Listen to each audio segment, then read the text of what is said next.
रात का अंधेरा गांव पर गहरी परत की तरह फैला हुआ था। हवा में एक अजीब ठंडक थी, मानो हर सांस के साथ किसी छिपी हुई ताकत का एहसास उनके भीतर उतर रहा हो। दूर पहाड़ियों की चोटियों पर हवाएं सरसराहट कर रही थी और पेड़ों की छायाएं जमीन पर डरावनी आकृतियों में नाच रही थी। गांव के लोग कहते थे कि पहाड़ी पर खड़ी पुरानी हवेली सदियों पुरानी है और उसकी खिड़कियों से कभी कभी अजीब रोशनी झलकती है। कहा जाता है कि जिस दिन वह रोशनी दिखती है उस रात वहां से लौटकर आने वाला कोई नहीं रहता। आरव, कबीर और रिया, तीन दोस्त जो रहस्यमय और डरावनी कहानियों के शौकीन थे, उसी रात उस हवेली की ओर बढ़ रहे थे।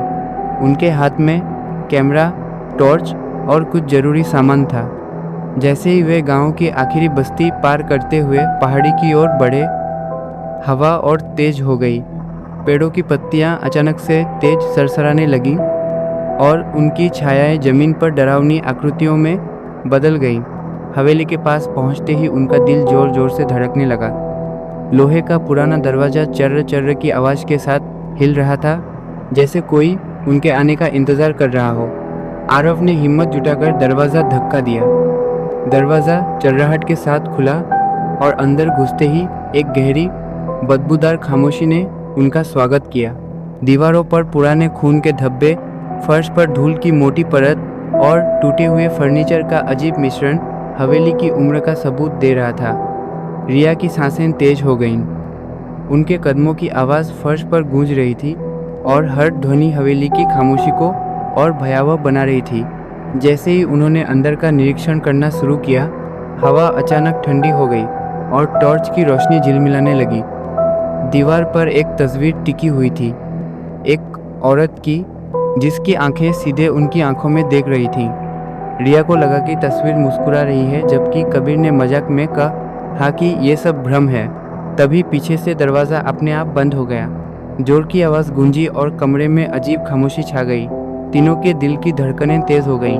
वे धीरे धीरे कमरे के कोने में खड़े हुए। तभी अचानक झूले की आवाज़ आई।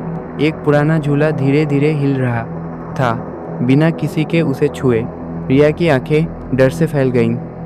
आरव ने कैमरा ऑन किया, लेकिन स्क्रीन पर सिर्फ अंधेरा दिखा और पीछे से कोई फुसफुसाया, क्यों आए हो यहाँ? तीनों जड़ में खड़े रह गए। हवा में एक अजीब ठंडी गंध फैली और कमरा उनके चारों तरफ घूमते हुए साया बन गया। रिया की आंखों में डर साफ था और कबीर ने देखा कि दीवार पर किसी ने अभी अभी उंगलियों से लिखा था, मुझे अकेला छोड़ दो। आने वे भागने की कोशिश करने लगे, लेकिन दरवाज़ा अभी भी बंद था। ऊपर से किसी के भारी कदम सुनाई दिए। धीरे धीरे सीढ़ियाँ उनके पास आईं। डर की वजह से वे अब चिल्लाने ही वाले थे कि अचानक टॉर्च अपने आप बंद हो गई। पूरी हवेली अंधेरे में डूब गई। रिया अचानक गायब हो गई। केवल उसका कैमरा फर्श पर पड़ा था, जिसमें आखिरी फ्रेम में उसकी आंखें डर और भ्रम से खुली थीं। पीछे दीवार पर वही तस्वीर अब उसकी ही शक्ल में बदल चुकी थी। आरव और कबीर बाहर भागे। हवेली के बाहर आने पर उन्होंने पहली बार राहत की सांस ली, लेकिन पीछे से एक फुसफुसाहट आई, अगली अमावस पर फिर मिलते हैं। अगले दिन सूरज की हल्की किरणें भी हवेली के चारों ओर फैली अंधेरी हवा को नहीं बदल पा रही थी। आरव और कबीर अब पूरी तरह समझ गए थे कि हवेली सिर्फ एक इमारत नहीं थी, यह एक जीवित अस्तित्व की तरह थी जो अपने अंदर छुपे अतीत और दर्द को किसी को भी दिखाने के लिए तैयार थी। तीनों दोस्तों की आंखों में डर और उत्सुकता दोनों थे। तीसरी मंजिल की ओर बढ़ते हुए उन्होंने देखा कि सीढ़ियां जैसे खुद ब खुद उनका स्वागत कर रही हों। हवा ठंडी और भारी थी। हर कदम पर फर्श के बीचों बीच धूल उठ रही थी और दीवारें मानो धीरे धीरे उनके चारों तरफ हिल रही थी। कमरे के बीच में एक पुराना दरवाज़ा था। जैसे ही उन्होंने उसे खोला, वहाँ रखा डायरी और तस्वीरें अचानक उनके सामने चमकने लगीं। रिया ने डर के बावजूद धीरे धीरे डायरी खोलना शुरू किया। पन्नों में लिखा था कि हवेली की असली कहानी मालती नामक महिला की थी। मालती निर्दोष थी, लेकिन झूठे आरोपों में गांव वालों ने उसे मौत के घाट उतार दिया। उसकी आत्मा शांति नहीं पा सकी और हवेली में फंस गई। उसकी पीड़ा अब हवेली की दीवारों, फर्श और अजीब आवाज़ों में छुपी थी। जैसे ही उन्होंने पढ़ना शुरू किया, हवेली की दीवारों पर लाल रोशनी झिलमिलाने लगी। हवा में अचानक फुसफुसाहटें गूंजने लगी। तुमने मुझे बुलाया है, अब तुम भी मेरी तरह बनोगे। तभी दीवारों पर चित्रित मालती की आंखें ज्वलंत हो गईं और उसका साया धीरे धीरे कमरे में घूमने लगा। रिया की सांसें तेज हो गईं। आरव और कबीर ने समझ लिया कि यह केवल डराने के लिए नहीं, बल्कि उनकी हिम्मत और सच्चाई की परीक्षा लेने के लिए था। आरव ने धीरे कहा, हवेली, हम डरने नहीं आए, हम सच का सामना करने आए हैं। कबीर ने जोड़ा, हमें बताओ कि मालती की आत्मा को शांति कैसे मिलेगी। जैसे ही उन्होंने ईमानदारी और साहस दिखाया, हवेली का वातावरण और अधिक भयावह हो गया। दीवारें हिलने लगीं, फर्श पर दरारें उभरने लगीं और हवा में फुसफुसाहटें लगातार बढ़ती चली गईं। हवेली का साया अब उनके चारों ओर एक घेरा बना चुका था। तीनों ने महसूस किया कि अब केवल सच्चाई और साहस ही उन्हें हवेली की शक्ति से बाहर निकाल सकते हैं। हवेली का हर कोना, हर साया उनके डर और हिम्मत की परीक्षा ले रहा था। आरव ने कैमरा बंद किया और सभी ने आपस में हाथ पकड़ लिया। उनके अंदर डर और उत्सुकता का मिश्रण था, लेकिन अब यह यात्रा सिर्फ भय के लिए नहीं थी। ये मालती की कहानी को समझने और उसकी आत्मा को शांति देने की यात्रा थी। जैसे ही वे कमरे में आगे बढ़े, हवेली ने अचानक अपने आप कुछ पन्ने झुलसते हुए उठाए और हवा में उड़ाए। उन पन्नों पर पुराने संकेत और चिन्ह उभर रहे थे, जो हवेली की रहस्यमयी शक्ति और इतिहास को बताने के लिए तैयार थे। तीनों दोस्त, रिया, आरव और कबीर, अब हवेली की तीसरी मंजिल के कमरे में खड़े थे। हवा इतनी ठंडी थी कि उनके शरीर कांप रहे थे और कमरे की दीवारें जैसे सांस ले रही थी। फर्श पर धूल उठ रही थी और अंधेरे में अजीब छायाएं घूम रही थी। रिया धीरे धीरे डायरी पढ़ रही थी। पन्नों में मालती की कहानी उभर रही थी। मालती निर्दोष महिला थी, जिसे झूठे आरोपों में मौत के घाट उतार दिया गया। उसकी आत्मा शांति न पा सकी और हवेली में फंस गई।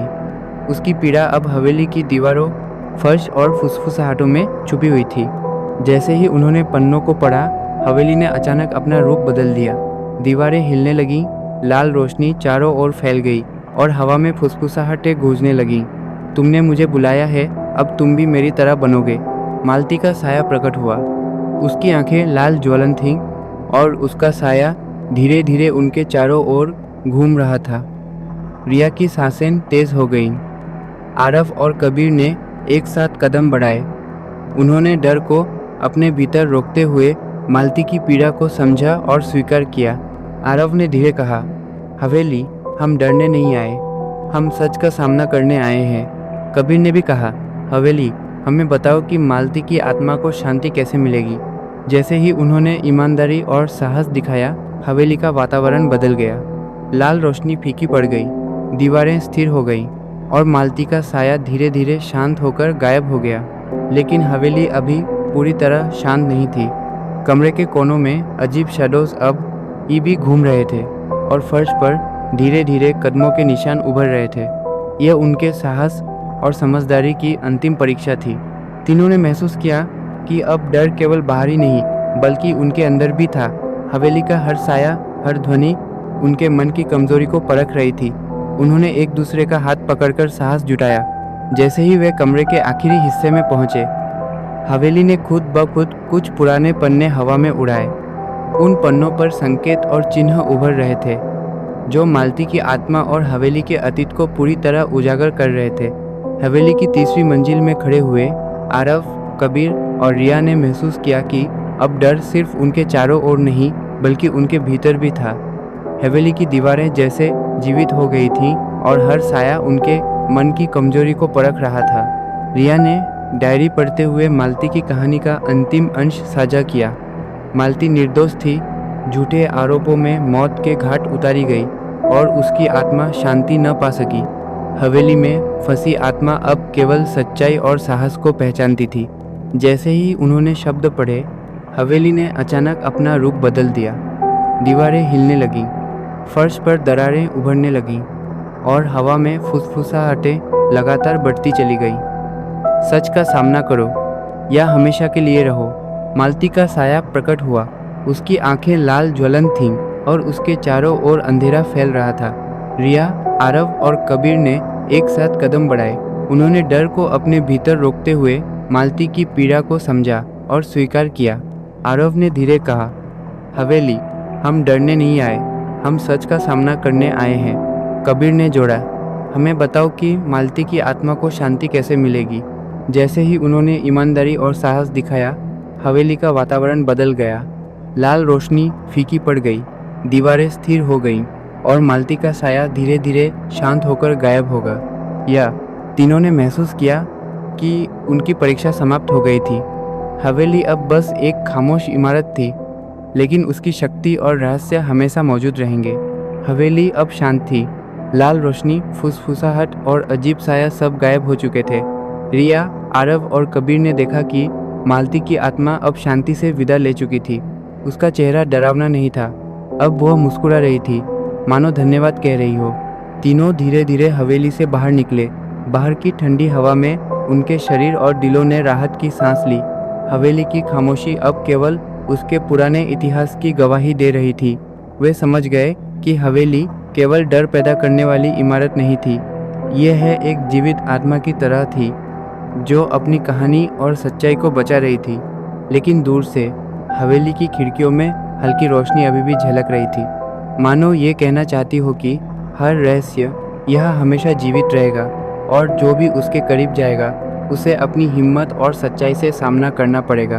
तीनों दोस्त अब केवल जीवित नहीं थे, उन्होंने हवेली की कहानी को समझा और मालती की आत्मा को शांति दी। उनके भीतर अब डर कम था, लेकिन हवेली के रहस्य उनके मन में हमेशा जीवित रहेंगे। अगर आपको यह कहानी पसंद आई हो तो वीडियो को लाइक करें, सब्सक्राइब करें और बेल आइकन दबाएं। अगली बार हम किसी और भूतिया जगह की डरावनी कहानी लेकर आएंगे।